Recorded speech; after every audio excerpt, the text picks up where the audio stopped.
Hello and good evening. My name is John, and we're here playing Dear Esther Landmark Edition. As part of my Steam cleaning series, we go through every game in my Steam library, eventually. Then arbitrarily rate and review them to playtime. Normally I would say I don't know what the game is, because the game's out at random. I do know what this game is, because I have played Dear Esther before, and I have reviewed Dear Esther before. Esther, I sometimes feel as if I've given birth to this island. Somewhere between the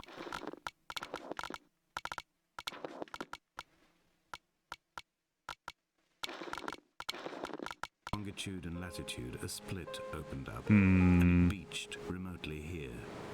No matter how hard I correlate, it remains a singularity. I don't think that kept. No, captions are there. Crosshair. Okay.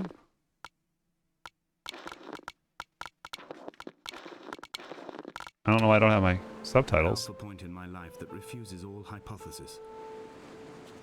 I return each time, leaving fresh markers that I hope, in the full glare of my hopelessness, will have blossomed into fresh insight in the interim. Dear Esther is probably one of the most definitive walking sim type games that you could define a walking type game as. You are navigating through a space, a narrator talks to you, and that's the game. I did review this, like I said in the past, and I thought it was. There we go. There's the credit. The hermit, a holy man who sought solitude in its most pure form. Allegedly, he rode here from the mainland in a boat without a bottom, so all the creatures of the sea could rise at night to converse with him. How disappointed he must have been with their chatter.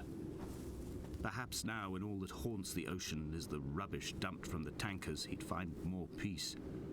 They say he threw his arms wide in a valley on the south side, and the cliff opened up to provide him shelter. They say he died of fever 116 years later. The shepherds left gifts for him at the mouth of the cave, but Donnelly records they never claimed to have seen him. I have visited the cave and I have left my gifts, but like them, I appear to be an unworthy subject of his solitude. Oh no. I have fallen down. There's no running. This is a walking sim. I don't know what's different about the Landmark Edition. This feels identical so far to the original edition. I mean, it's been 6 years since I played it.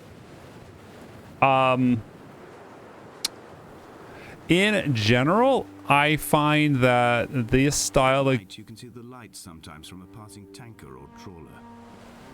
From up on the cliffs they are mundane. But down here, they fugue into ambiguity. For instance, I cannot readily tell if they belong above or below the waves. The distinction now seems banal. Why not everything and all at once? There's nothing better to do here than indulge in contradictions whilst waiting for the fabric of life to unravel.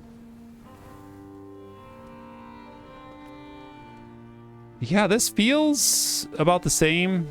The style of game continues to be explore. I don't recall, and this is on me, of course, if the narrative has any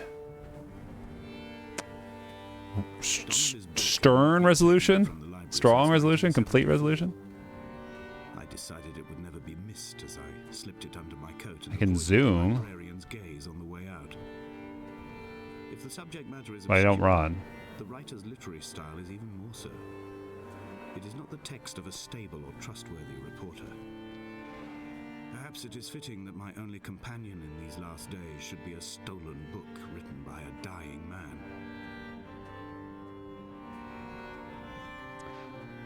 If you wanted to play Dear Esther, I would imagine that the Landmark Edition is the right choice to make. When someone had died or was dying, or was so ill they gave up what little hope they could sacrifice, they cut parallel lines into the cliff, exposing the white chalk beneath. You could see them from the mainland. Oh, there they are. The fishing boats, and know to send aid or impose a cordon of protection, and wait a generation until whatever pestilence stalked the cliff paths died along with its hosts. My lines are just for this: to keep any would-be rescuers at bay. The infection is not simply of the flesh.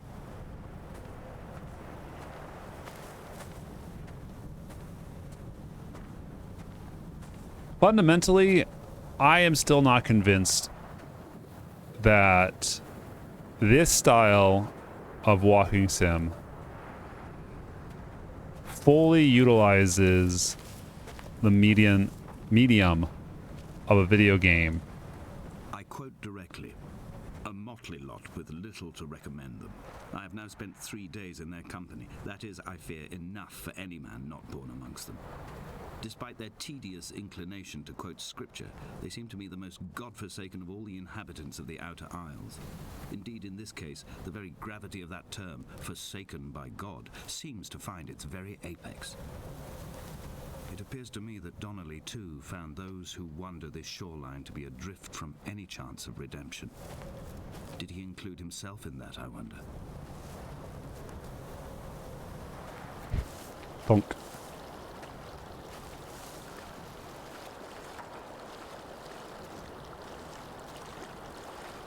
It doesn't look bad. It looks fine. And the solar radiation cooked my heart from the inside. My teeth will curl and my fingernails fall off into my pockets Ugh. and change. If I could stomach, I'd eat, but all I seem capable of is salt water. Were the livestock still here, I could turn feral and gorge. I'm as emaciated as a body on a slab, opened up for a premature source of death. I've rowed to this island in a heart without a bottom, all the bacteria of my gut rising up to sing to me. I mean, the prose is impactful. I just don't feel that me as a player is showing any strong agency besides holding W to move forward, and that's why I feel that it doesn't really fully use the medium to deliver something. I mean, this comes up a lot when talking about visual novels, especially kinetic novels, where you go and say, hey, this is just a story with pictures in the background. That's a picture book. Like, did this need to be on a computer to deliver this experience? I mean, this could have been, I don't know, a 30-minute short story of a drone flying through this island and someone's talking to you about stuff. I don't think I have the level of context to understand whether or not there is something going on here that is triggered by my actions, as in, like, maybe if I stop and slow down, they'll tell a story about something I'm passing. Or if I continue a certain way, does it give me something? Dear Esther, I have now driven the stretch of the M5 between Exeter and Bristol over 21 times. But although I have all the reports and all the witnesses, and have cross-referenced them within a millimetre using my Ordnance Survey maps, I simply cannot find the location. You'd think there would be marks to serve as some evidence. It's somewhere between the turn-off for Sanford and the welcome break services, but although I can always see it in my rear-view mirror, I have as yet been unable to pull ashore.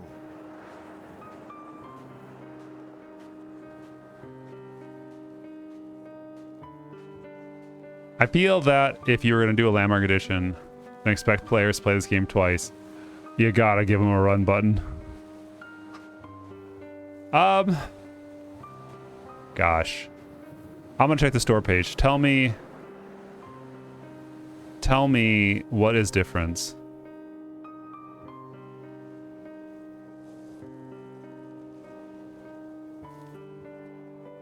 Oh, okay. There was something you can do to modify the game to let you walk faster. Let's see. Landmark Edition. What is different? Remade with the Unity engine, featuring full audio remaster, brand new structured commentary, and let players. Okay. Yeah, it's a full remake. You know, new asset imports and all that. I'm still gonna say I'm good. I just don't feel fully engaged in playing an experience where I can't tell if I'm making choices or impacting how the experience plays out, whether it's directly in combat or narrative choices or even the rate in which I want to experience stuff. Let me run, please. Holding down 2 buttons would be more compelling, I guess. I'm sorry. Dear Esther, Landmark Edition. I'm probably just gonna also say I don't want to play any more of this. I'm sorry. I'm sorry. I'm sorry. Cheers.